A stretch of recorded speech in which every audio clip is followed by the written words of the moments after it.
kind of didn't choose it, it chose me. I was happy where I was at in life. I was a contractor. I taught in technical colleges. I knew about building, and I knew about environmental control systems. I knew about how to put in computers tied into systems in huge multi-level buildings all the way down to homes. And so that was what I was doing, and I was a contractor at the time and a school teacher, teaching at the technical college and teaching solar energy technology. So I was teaching all these different things and also doing them. But we realized in the ministry, there's a calling.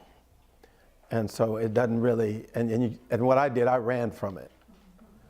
And it's just something in you. And it really has to do with your purpose in life. You know, when you try to run from your purpose in life, it's always going to catch back up with you.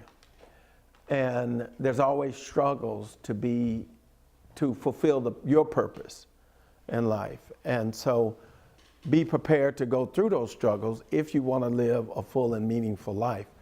And that's what I realized. I had to live a full and meaningful life. It wasn't based on how much money I made or the other things. It's based on who I am and how I deal with other people. And so the things that's in you are the things that you have to explore. And if you explore them correctly, they can help others in society. And so, you know, and the other, what we call, I'll call them benefits because we call them blessings. But the other benefits come. You know, I mean, if you enjoyed fulfilling your purpose in life and got paid for it too, would that be a good situation? That's what I strove for, to be able to be in that type of situation to where I could, because I realized a long time ago, I'm more valuable than any amount of money on this earth. They can't pay me for what I'm worth, so I might as well just do what I do. And so that's my philosophy. Nobody can pay me what I'm worth.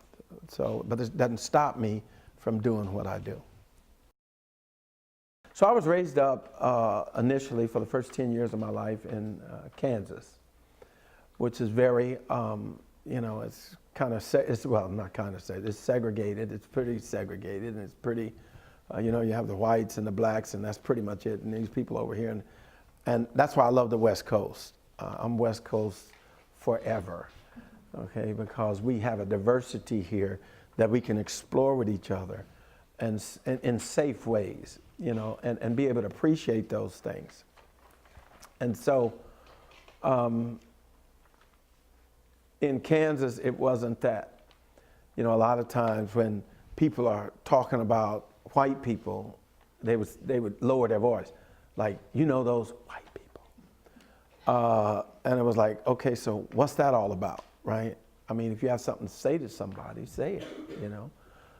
And really, so being raised up in that, knowing only, let me see, we only thought that there were whites, at the time blacks, well, they weren't Native Americans then, they were Indians, and then Chinese, and that was it.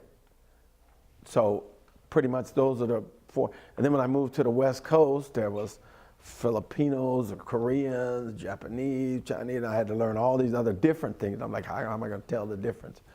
And so when I moved to Seattle, being where it was, it opened up a lot more of different cultures for me.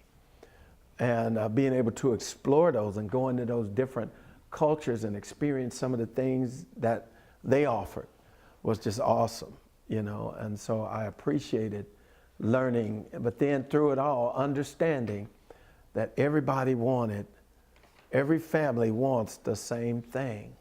They want the best for their family, no matter what culture, no matter where. They want the best for their families. Even when I was in the Navy, I traveled overseas 3 times, and I would explore out. I would love to just go out in places where nobody else would go and meet people and meet families and just have the greatest time. One of the greatest days I remember is when I was in Okinawa, Japan.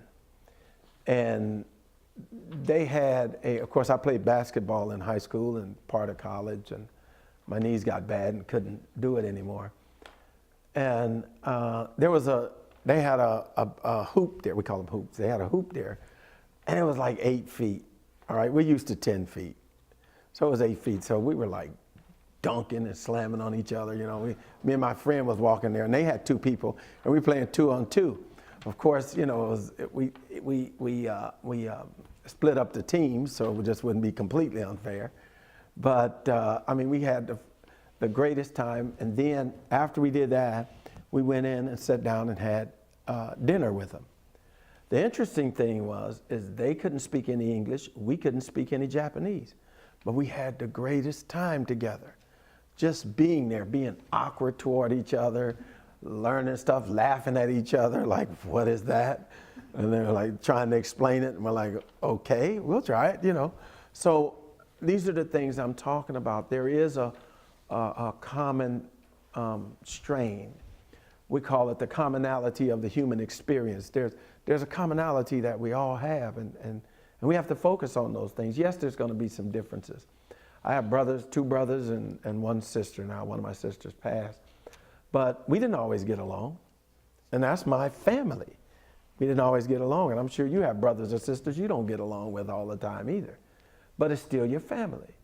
And so we have to expand that out into the larger community, that the community is still your family, regardless. And yes, we have differences. We have differences of opinion. We have differences of understanding. But there are certain things that we don't have, that we have more similarities than differences. And we have to remember those things. Hi, my name is Rhett Pavitt. Hi, I'm Micah Nielsen. Hi, I'm Miles Boone. Hi, I'm Dylan Hansen. Hello, my name is Natalie DeChico. Hi, I'm Sophie Simpkins.